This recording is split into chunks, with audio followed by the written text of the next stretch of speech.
Après 3 ans d'une absence remarquée, rythmée par de nombreuses rumeurs autour d'une lourde dépression et un mariage à moitié secret, Justin Bieber est de retour sur le devant de la scène, notamment en raison de la sortie de son nouvel album.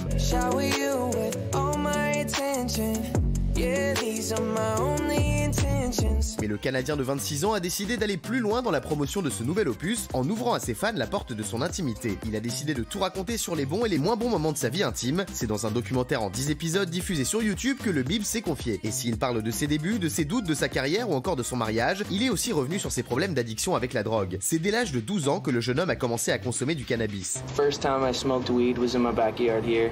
Got super stoned.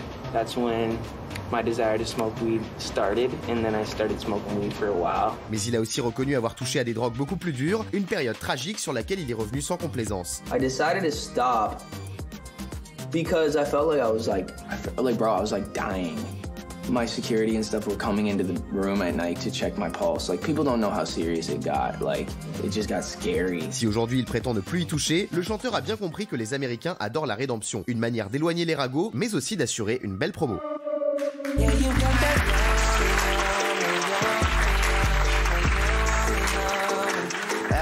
C'est vrai que alors, ça reprend un peu le truc des enfants stars, parce qu'il a été star très jeune. La rédemption à l'américaine, oui, mais hyper malin. Moi, je suis très fan de ce garçon parce que je trouve que franchement, un gamin qu'on a découvert comme ça à 14 ans, qui est passé par plein de phases. Alors c'est très à l'américaine, on est d'accord. Il y a la success story, puis ensuite l'échec, enfin avec la chute, la descente aux enfers, puis la remontée maintenant avec la rédemption.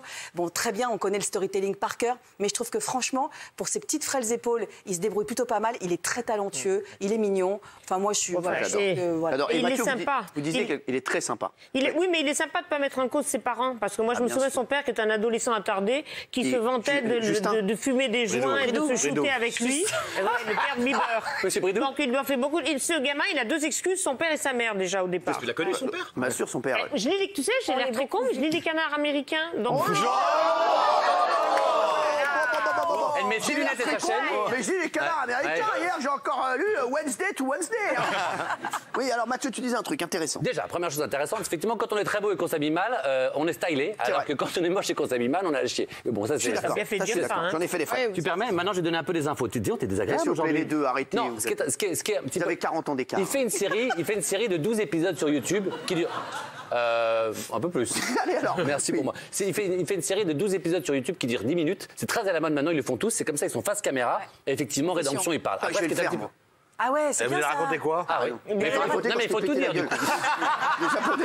Il faut tout dire, parce que vous pourriez tout dire, vous. Non, je vais tout dire. Pas sûr. Je vais tout dire. Non, ce qui est intéressant, c'est que malheureusement, voilà, il sort ces 12 épisodes juste au moment de son album. C'est normal. Ouais, dans lequel il dit effectivement les drogues, l'ecstasy, machin. Oui, mais si faire de son passé avec de la drogue, l'ecstasy, les machins, un argument commercial pour vendre son disque, là, ça me pose un problème. C'est pas un argument commercial, c'est juste de la communication, en fait. Oui, mais la drogue et tout, c'est pas de la communication. Non, mais c'est juste, il le sort maintenant parce que son album qui sort, on peut le comprendre.